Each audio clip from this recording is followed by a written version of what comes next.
ప్రేమ ప్రస్తావన వచ్చిన ప్రతిసారి మన మనసులో ఎప్పుడూ ఒక నాయకి నాయకులని ఊహించుకుంటూ ఉంటాం. ఎందుకు? మీ విషయంలోనూ ఇలాగే జరిగిందా? కానీ ప్రేమంటే కేవలం నాయకి నాయకుల ఆకర్షణ బంధమేనా? కాదు.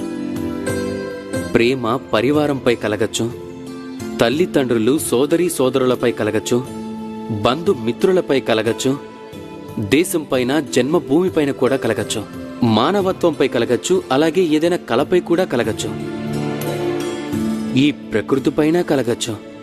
కానీ ప్రేమ ఎప్పుడూ ఆ మనసు పలకంపై నిలవలేదు. దేనిపై అయితే అంతకు ముందు పూర్తిగా రాయబడి ఉంటుందో, నిండి ఉన్న కుండలో మళ్లీ జలాన్ని ఎలాగైతే నింపలేమో అలా.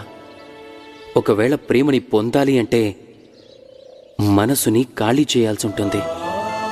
మన